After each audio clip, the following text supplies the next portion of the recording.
When the paralyzed 6-month-old infant goes to sleep, observe what it does next.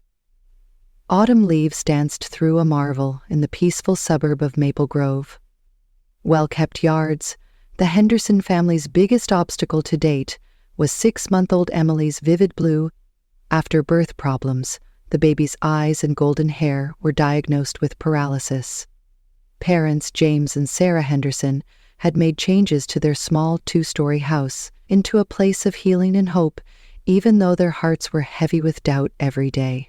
Sarah, a former Emily James, was receiving round-the-clock care from a pediatric nurse who quit her job to work double shifts at the local hardware store, resolved to pay for the growing medical costs in spite of their weariness. They remained gently optimistic and found happiness in Emily's charming smile and the way their next-door neighbor, Mrs. Rodriguez, followed them around the room, had spent more than 30 years breeding golden retrievers, and when she learned of Emily's condition, she couldn't get the permitses, believing that the Hendersons' lives could be brightened by her newest litter's tiniest puppy, Max. Max was the smallest of the group, yet his warm brown eyes seemed to carry more than his diminutive frame. His compassionate disposition and intellect beyond his years initially distinguished him from his more rowdy siblings. Sarah and James was reluctant to bring a dog into their already difficult circumstances because they already had enough on their plate.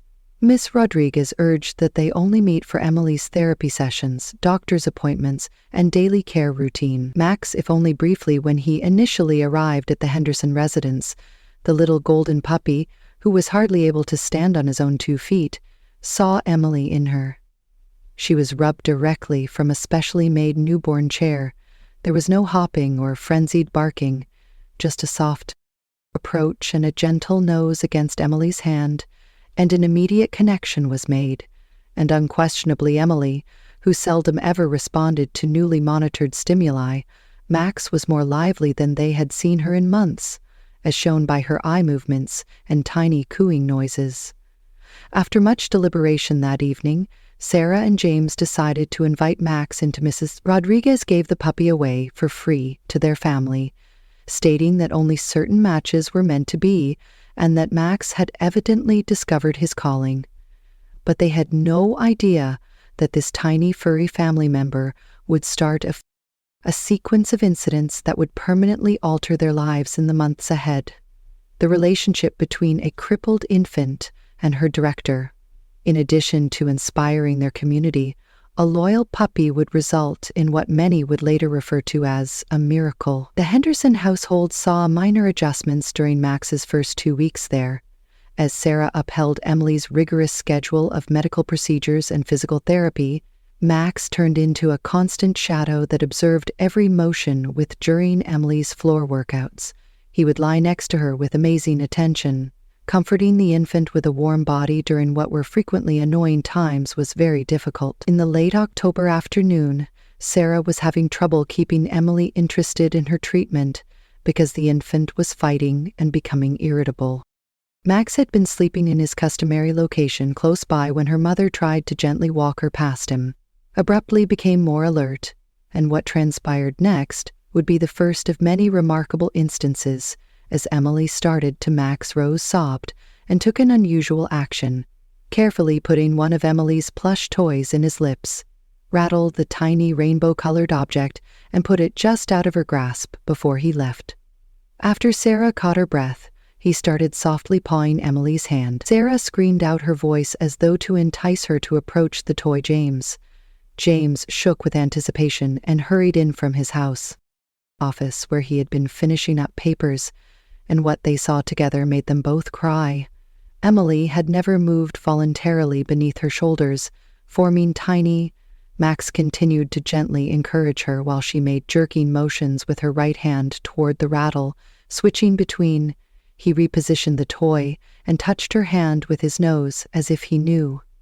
James muttered, trying to assist without disturbing the moment's enchantment. Sarah's first action was to contact Emily's neurologist, Dr. Thompson, and outlined what they had seen, and the doctor acknowledged that any voluntary movement would not. She immediately arranged an evaluation for the next morning that evening, regardless of how little it was. For the first time since they brought Emily home from the hospital, something else noteworthy happened. She slept through the night, but only after Max had succeeded in getting himself to stand close enough to her hand to rest his head. During the subsequent evaluation, the puppy appeared to have an intuitive sense of just what Emily required. Dr. Thompson watched Max's contact with Emily that day, and he was increasingly amazed by how the puppy seemed to be naturally imitating some of the physical therapy motivational strategies, but in a way that is deeply influential. In my 30 years of practice, Emily's interest and desire to reply, Dr. Thompson acknowledged that, "I've never seen something like this, and there is proof that canines' ability to detect illnesses and even anticipate convulsions, but a puppy's level of therapeutic instinct is." Additionally, she suggested including Max in Emily's treatment sessions and recording each exchange. Following reaction, the hospital's physical therapy division was sufficiently interested to ask for authorization to examine the remarkable attachment between the puppy and patient, and word of Emily and Max's unique friendship started to circulate across the hospital. Other parents of kids with comparable illnesses began to inquire, and the local media took notice. Throughout the narrative, Sarah and James first defended their privacy, but Dr. Thompson proposed that by sharing their story, other families would be inspired to consider other therapy approaches. Max got larger as October gave way to November, yet his kind disposition stayed the same. He became remarkably adept at anticipating Emily's impending frustration before she became agitated. Therapy intervened with his toy placement approach, and the hospital recorded a quantifiable impact. Emily's receptive motions have increased, especially in her right arm and hand. But what really shocked everyone was what transpired while Sarah was getting ready one clear November morning. She had left Emily securely belted in her car when she heard an odd noise from the living room during her breakfast. Sarah's pulse raced as she hurried, because special chair Max was barking something he didn't often do in an urgent manner, entered the room, and saw Emily in agony, her face turning red as she fought for a fragment of her teething ring that had Max, who had been broken off somehow, was already moving, his front paws on the brink of. Sarah swiftly gave Emily the baby hike, while he used his nose to try to remove the fragment from her mouth. As she held Emily close, she used a technique she had learned in nursing school to successfully remove the impediment. Still trembling from the near catastrophe, she recognized that her daughter might have been spared thanks to Max's watchfulness.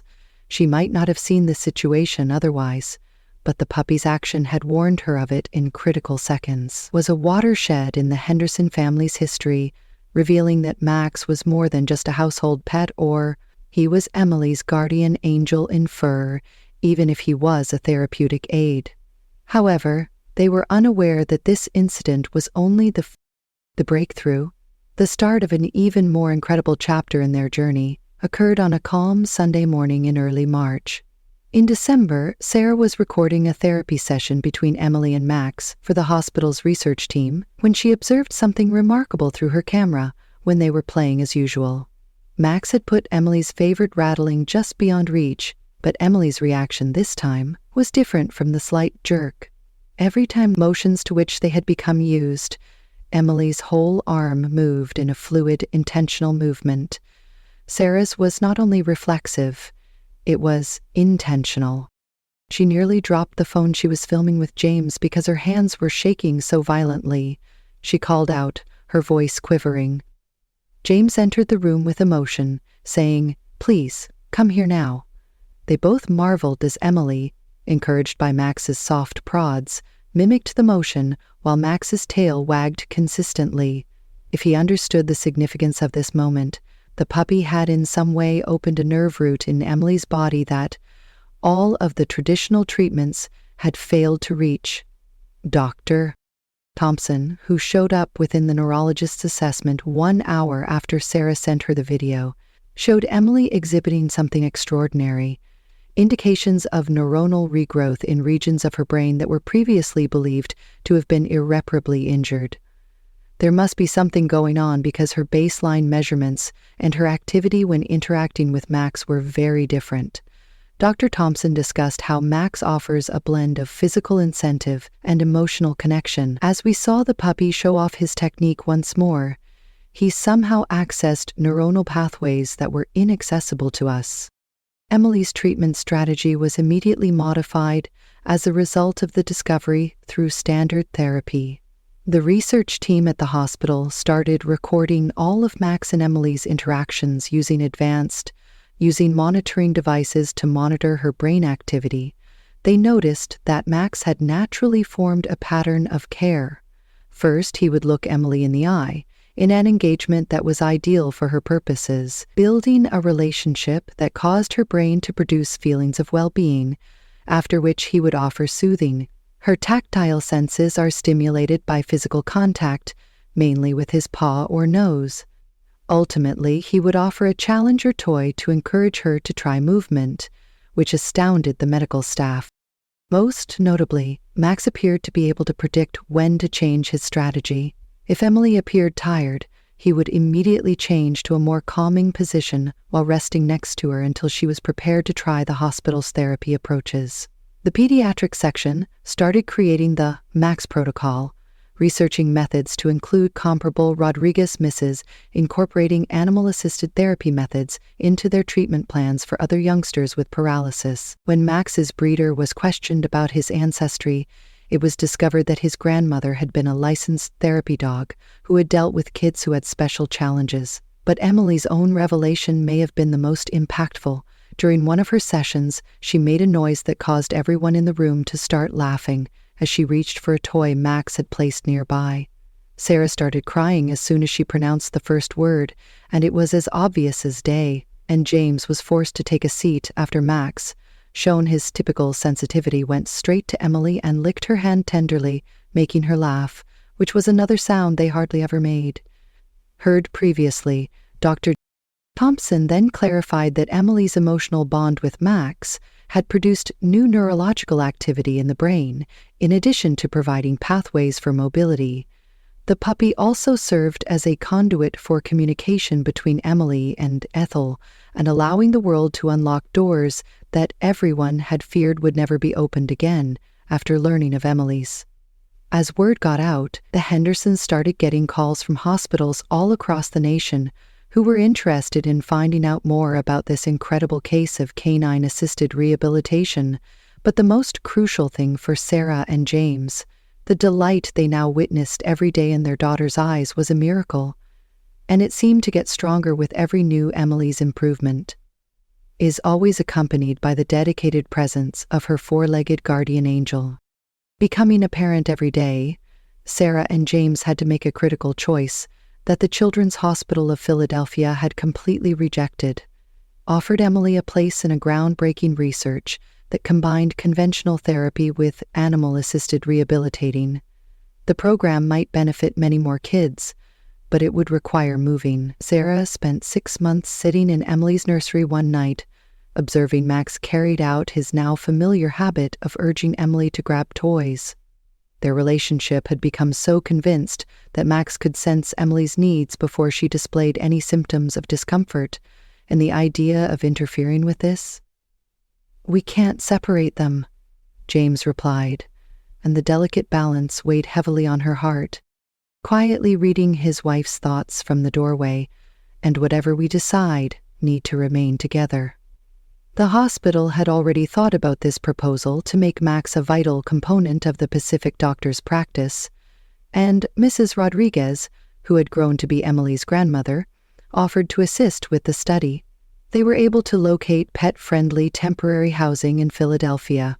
But the choice wasn't simple. James would have to take a leave of absence from work and their funds, forcing them to abandon their support network. Would be strained, but when they observed Emily giggling and Max gently guide her hand in the direction of a vibrant block, they were aware of what they needed to accomplish. If there's any potential that this could benefit other kids, Sarah advised us to try the following. Emily's story, the surrounding community instantly saw the repercussions of their choice. Mrs. Rodriguez organized a fundraiser at the hardware store where James worked, and the press rallied around them, arranged for Max to obtain specialist therapy dog training by working with her golden retriever breeding network. The actual transfer proved difficult throughout their time in Philadelphia, Emily having never been away from home for longer than a day, and the shift in surroundings can reverse her development while traveling to Philadelphia. Max stayed firm, resting his head on Emily's lap the entire way, helping to ease her nervousness during their first unexpected challenges arose during Emily's week in Philadelphia. She found it difficult to sleep in the strange apartment and to continue her therapy. At first, Max's sessions at the hospital were not as fruitful as those at home, but they ended up being the constant that aided in her adjustment. He turned their makeshift residence into a comfortable haven. The study team was captivated by Max's consistent habits and his kind support. Flexibility in the therapeutic context, he easily incorporated himself into official therapy sessions. Cooperating with physical therapist techniques for inspiring Emily were researched and recorded, generating fresh perspectives on the possibilities of animal-assisted treatment. But the most important effect of living through animals was to become an object of experimentation for the exploration and their decision to try it. With Max's supportive presence, neurologists, Emily accomplished something extraordinary. Her clients with Max's perspective on the possibilities of animal-assisted treatment was to be captured in film, later authorized for post-production. She not only reached for a toy, but was able to hold it tightly, demonstrating a degree of motor control they had never witnessed before. Yet Max stayed totally focused on Emily despite the obvious excitement in the therapy session, quietly supporting her as she experimented with this new skill. The moment was caught on camera and swiftly turned into. As word got across the medical community, other families started to participate in the hospital's research presentation. Some people travel from as far afield as Europe to Philadelphia in the hopes of learning more about the Henderson story of Emily and Max. It became the focal point of an expanding movement calling for the use of animal-assisted therapy.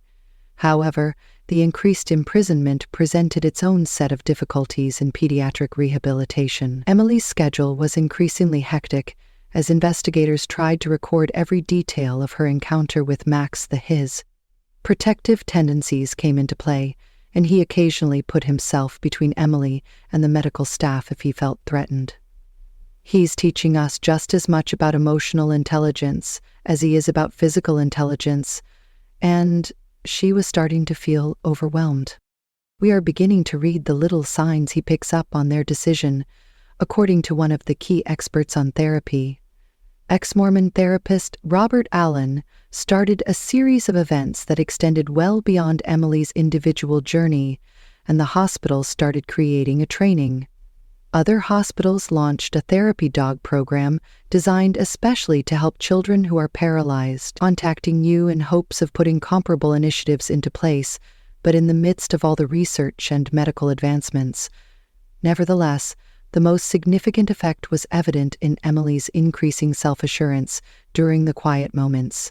With their relationship with Max and the optimism that now permeated their everyday life, the puppy who had begun as an unsure arrival to their family had served as the impetus for a life-changing event, not only for Emily, but also for innumerable other kids dealing with comparable difficulties to Sarah's. When she watched Emily go to sleep one evening, Max in his typical protective posture next to her bed, she was confident that they had chosen the right option in spite of the difficulties, had led them along a path of hope by opening doors they were unaware existed, unexpected miracles and discoveries. While Emily's tale remained at the center of another incredible story was being told in the corridors of the Children's Hospital of Marcus. A 7-year-old child from Philadelphia was disabled in a vehicle accident.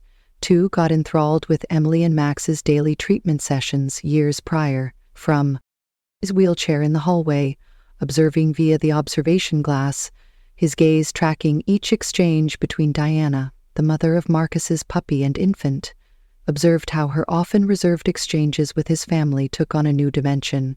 One afternoon, whenever Max and Emily were around, the sun would light up. Without warning the dog, Max abruptly halted as Hendersons were exiting the therapy room and turned to face Marcus. He put his head on Marcus's lap and carefully walked over to the boy's wheelchair. He had never done that with anyone else before.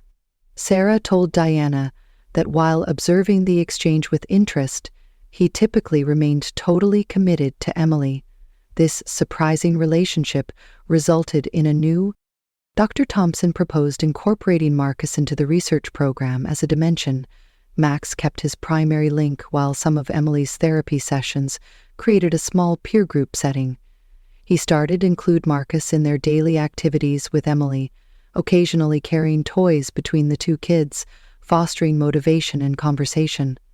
Marcus's transformation was astounding. Motivated by Emily's development and uplifted by Max's kind demeanor, he started demonstrating a fresh interest in his. The youngster, who had stopped attempting to lift his arms during his own therapy sessions, was now asking his therapists if he may attempt Emily's method of grabbing toys, which M. Rodriguez had been observing their journey from their hometown to Philadelphia, where Max's sister Luna, who shared his kind temperament. Following a thorough orientation and training, Luna started collaborating with Marcus to replicate the effective approach that her brother had formed with Emily, which attracted the hospital's mental health department. They started researching the psychological effects of using animals to help with peer group therapy, pointing out in particular how the dog's presence appeared to lessen their young patients' fear and melancholy. Parents of children in the program would naturally organize support groups and meet at the hospital. Sarah and her family gather in the room to share stories, worries, and tiny victories. Discovered herself serving as an informal mentor to newly enrolled families, giving her personal story of how the local news carried this side story on how one puppy's intuition had changed their life. Relationship with a baby who was paralyzed had spurred a movement that was currently benefiting several kids at the hospital. 10 additional families were added to the program, each of whom was partnered with a carefully chosen therapy dog. Marcus's progress became entangled in Emily's narrative as she proceeded to make progress with her upper body movements. Marcus found that, despite the two children's age, he could now hold on to objects for longer.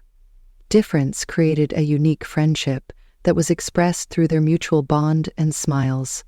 Diana and Sarah developed a strong bond with Max, helping one another through difficult times and sharing joy together. With each minor triumph, they started collaborating to produce a parent resource guide, sharing their insights and insights from other families dealing with comparable issues.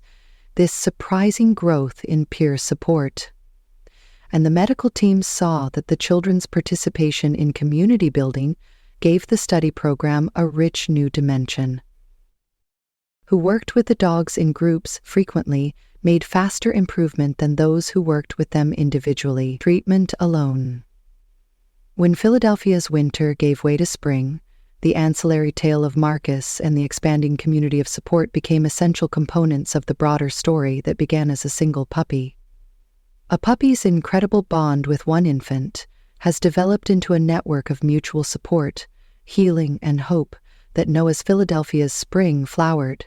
It was expected that the ties between all participants in the program experienced unanticipated depths, and Emily and Max's love progressed. Beyond, Max had developed into an attractive young dog, but his initial therapeutic relationship had turned into something quite symbiotic.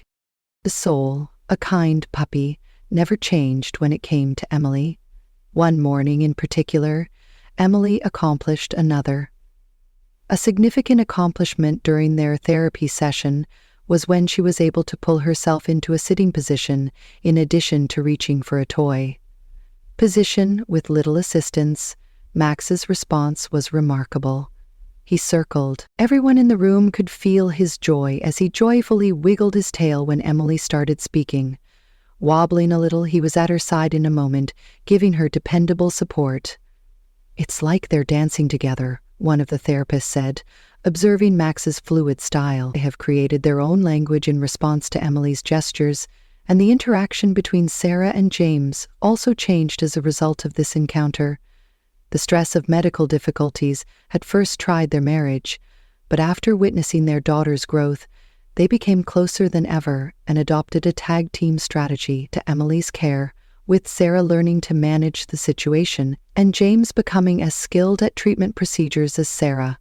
James's innate diplomatic skills have garnered increasing media attention, but Rodriguez missed frequent house visit, presenting information about Luna's development with Marcus and offering insightful commentary from her. She started collaborating closely with the hospital's new canine training program, after having years of expertise with therapy dogs, assisting in the identification of puppies that might develop the same kind of therapeutic relationships that Max had. With Emily, the program's relationships among the families blossomed into a close-knit group that provided weekly assistance. Group gatherings turned into get-togethers, where parents shared and kids and pets played together, tales and guidance. Diana and Sarah launched a blog to chronicle their kids' journeys, which soon gathered a following among families around the world dealing with comparable issues. Dr. Thompson's connection to the program expanded on the initial scientific interest in Emily's situation, which had turned into a passion project, and she started pushing insurance companies to pay for animal-assisted treatment, to create guidelines for carrying out comparable initiatives in other hospitals, but possibly the most heartwarming, in spite of their age differences. Emily and Marcus developed a unique relationship by using a variety of gestures, facial expressions, and Marcus, one of their canine go-betweens, played Big Brother and celebrated. One afternoon during a combined treatment session, he treated each of Emily's accomplishments as though they were his own. Amazing things occurred that demonstrated the depth of these connections. Emily was having a rough day. Annoyed by Marcus rolled a new exercise that tested her increasing mobility when she started to show indications of giving up. Max sensed the change in dynamics and walked over to her with Luna at his side, used his newly recovered grip strength to bring Emily's favorite toy to Marcus rather than straight to her. "You can do it, Emily," he replied softly, using multiple phrases at once. "Max believes in you, and I do too." That moment changed everything. Max's mother had not heard that in months. Environment in the therapy room, Emily was motivated by Marcus's support, and with Max's steadfast assistance, she tried the exercise again, successfully extended her reach beyond what she had previously done before Sarah and Diana traded. As Dr. Thompson hurriedly took notes regarding the effectiveness of peer support combined with animal-supported therapy, the ties among all of them, the kids, the parents, the pets, and medical professionals had established a therapeutic setting that went beyond conventional methods. As word of their achievements spread, other hospitals sent workers to see and learn. The connections made in the Philadelphia program served as a template for creating comparable supportive networks in other places. What began as a bond between a puppy and a baby developed into a network of connections that helped and supported one another. Max, the catalyst at the core of it all, appeared to recognize the significance of. He transitioned between being Emily's committed therapy partner, and Marcus's bond with Emily serves as a warm welcome and a kind ambassador for the program's incoming participants. Remained primary, but he had discovered how to heal others without sacrificing his unique capabilities. As the program's final months drew near, these strengthening bonds became essential, since they would all require one another's support for the upcoming struggles and victories. The pivotal moment occurred during the program's last month, during a demonstration event for prospective and current medical professionals. Program sponsors packed the hospital auditorium with pediatric neurologists. Emily is now getting close to her first visit with specialists and representatives from various children's hospitals around the nation. Birthday was planned to show off her development alongside Marcus and a number of other program participants. The strain of the situation was evident, and Emily, who generally felt at ease in therapy sessions, started exhibiting seizure migraines. Max could sense her uneasiness as she faced the throng of strangers, moved closer to her particular chair, offering his comforting presence. As Sarah got ready to start their journey, what transpired next would be known as the unexpected miracle. Demonstrating, Emily abruptly extended both arms toward Max in a gesture that was much more well-coordinated than anything she had previously displayed.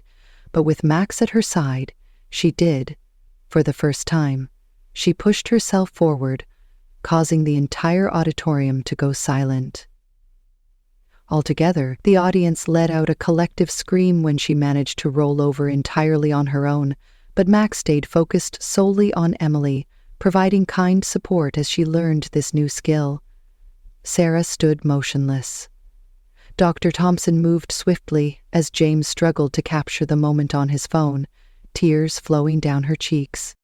Forward to record this extraordinary occurrence, but Emily wasn't done shocking them by having Max continue his consultation. Emily started to push herself up on her own, with mild direction, moving a little away and then back to encourage her with soft woofs. The strength she had gained from months of therapy suddenly appeared in her arms in a way that no one had the courage to hope, because she was able to keep crawling for a few seconds before cautiously putting herself back into. Applause erupted throughout the theater, but Emily appeared to know only about Max, who was now softly caressing her face while she laughed joyfully, and Marcus, who was watching from his wheelchair nearby, started crying happy tears as Luna moved closer to give him Dr. Thompson's comfort as soon as possible. Arranged a prompt medical examination, and the results showed that Emily's brain circuitry had created new connections in ways the medical team hadn't anticipated. Avoiding some of the damaged parts, Max's regular therapeutic assistance, the peer group setting, and Emily's own harpiviousness accomplished what many had thought was impossible. The event changed from a straightforward demonstration into an event honoring the potential of other kids in the program who were motivated by Emily's breakthrough, started demonstrating their own Marcus's newfound development with Luna. This support showed him how he could now sustain his grip strength for prolonged periods of time, something that had thought unthinkable only a few months prior.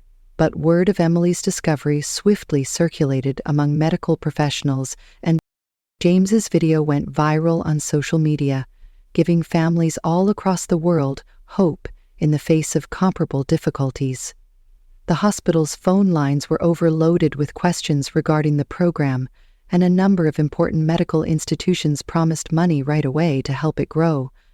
But amid all the joy and celebration, it was the subsequent peaceful moment that perfectly encapsulated their journey. As the throng dissipated and the medical staff convened to talk about the ramifications of seeing Emily happily resting on her therapy mat. Max kept his protecting eye on her, one hand resting on his fur.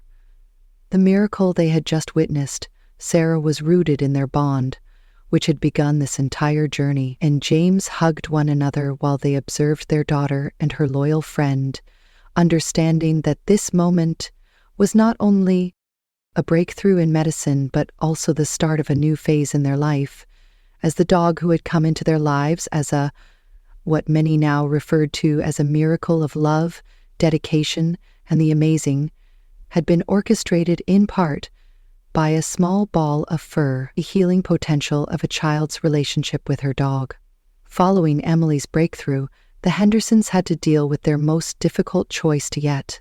The original 6-month program was nearing its conclusion, but the hospital was in dire need of progenitors. Urged them to remain for an additional year, the study team contended that recording Emily's ongoing development was essential for creating therapies for other kids, and several hospitals were providing money for research employment and specialized care. There would be pressure to make the best decision if they moved to their facility. Troubled Sarah and James, and one evening after treatment, they met in Dr. Thompson's office, where Max was lying, discussing their choices while standing protectively at Emily's feet.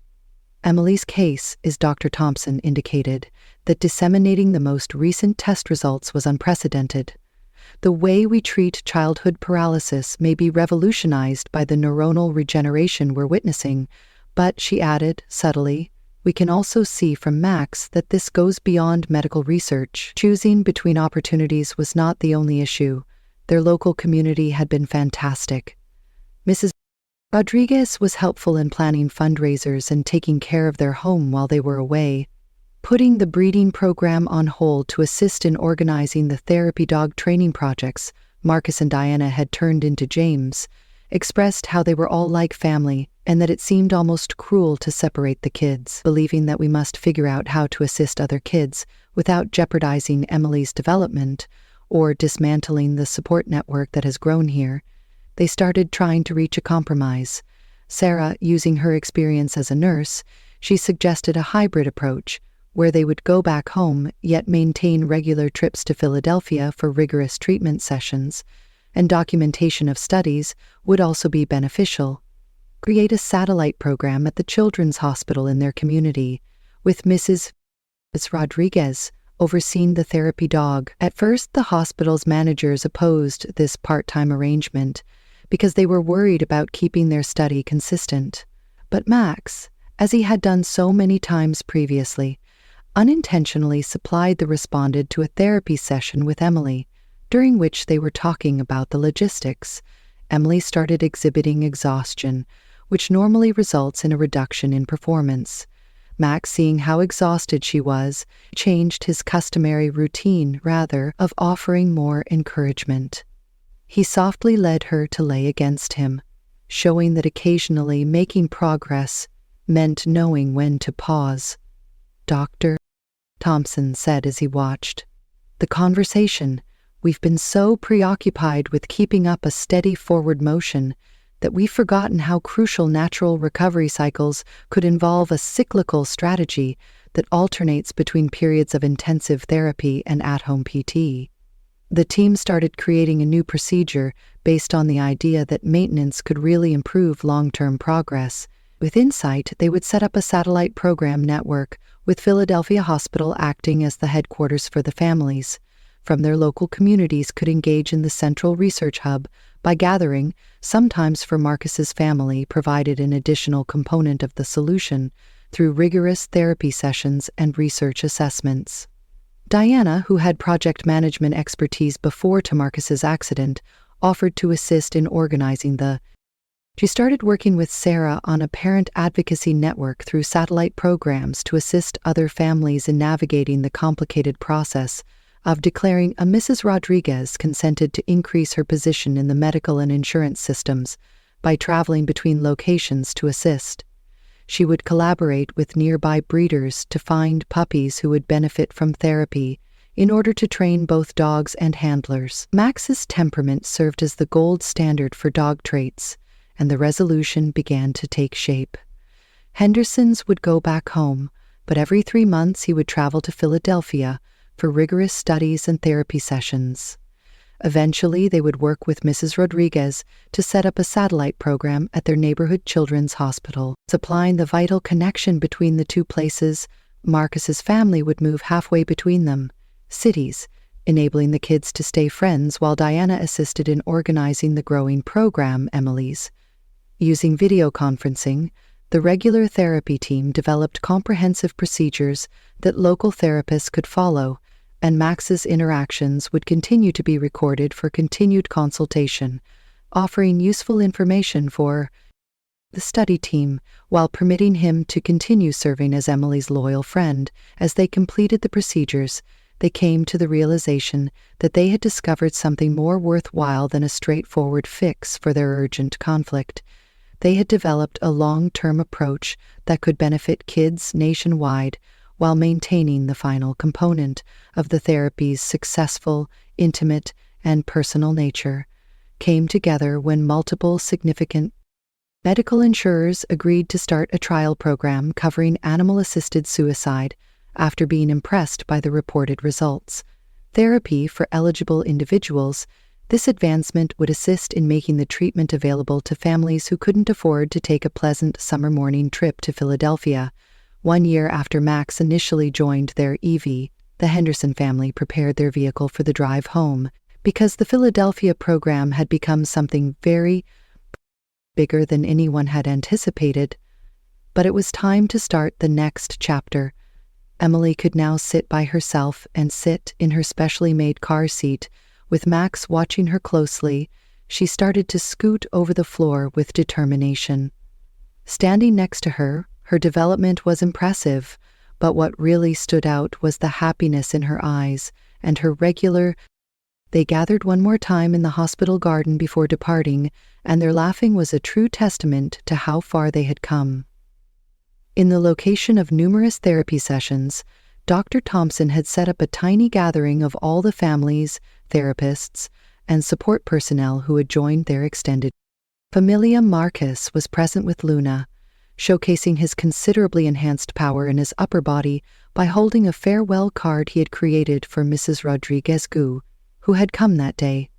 Stood proudly watching Max as he made his rounds, seemingly bidding each of them farewell before driving home with them. The puppy who had come into their lives had grown into a self-assured adult who had been a part of their journey. Sarah told the gathering that although his therapy dog never lost his unique devotion to Emily, this wasn't actually farewell. Refusing to cry, she was correct. The satellite is simply the beginning of something greater than any of us. 3 additional children's hospitals were also putting their protocols into practice, thus the initiative was already taking shape. Expanded the Parents Support Network, which linked families nationwide who were beginning their own exercises. Dr. Thompson gave them a bound copy of the study results devoted to healing journeys with therapy dogs. To Max and Emily, who showed us that the most potent medicine of all is love. Although the data was remarkable, the children's faces who had participated served as the true testament to their achievement of the program, each demonstrating noteworthy advancements in their own distinct ways. As see you next month, he added as they were ready to hand Marcus off to Emily. With assurance, Luna and Max touched noses while discussing their upcoming meeting at the first satellite location. Diana and Sarah held each other as they said their heartfelt goodbyes, knowing that their friendship would only get stronger. With one hand resting on Max's fur, Emily slept soundly for the most of the drive home, which was full of possibilities and promise. As usual, Mrs. Rodriguez told tales of the new puppies being meticulously trained for the growing program. When they arrived home, they found their home decorated and chosen to reflect the unique qualities they had found in Mac. Their community had come together to celebrate their return and, more importantly, to offer their support, with welcome banners. The local children's hospital had already set up a space for the satellite for the next stage of their journey, program, and a number of families were excitedly anticipating its start that night. As Sarah and James observed Emily engaging in play on her therapy mat, with Max always by her side. As they considered their progress, Emily was now rolling and starting to investigate her surroundings in ways that previously seemed unattainable. But going beyond her physical development, developed into a contented, involved child who approached every day with tenacity and joy. Max's never-ending goal persisted in his kind support of exercise. He demonstrated to them with each new action and minor triumph that occasionally the tale of Emily and Max would go on, because the finest healers have 4 paws and an unending capacity for love. Encourage people by sharing hope and demonstrating that miracles can occur in the most unlikely ways. Changed not only their own lives, but also left a legacy that would aid in the discovery of their own for countless more kids. Roads to healing, and on their first day back home, Emily dozed off in her Sarah and James in the room. Max, in his usual guarded position next to her bed, watched their daughter sleep peacefully in the doorway, aware that tomorrow will provide fresh difficulties and new victories. Mrs. Rodriguez, preparing to leave for the night, whispered what they were all thinking. Some angels have wings, and some have wagging tails. Max was always meant to find Emily, and so their story continued, not as an ending, but as a beginning, a testament to the extraordinary healing power of love, determination, and the unshakable bond between a little girl and her remarkable dog.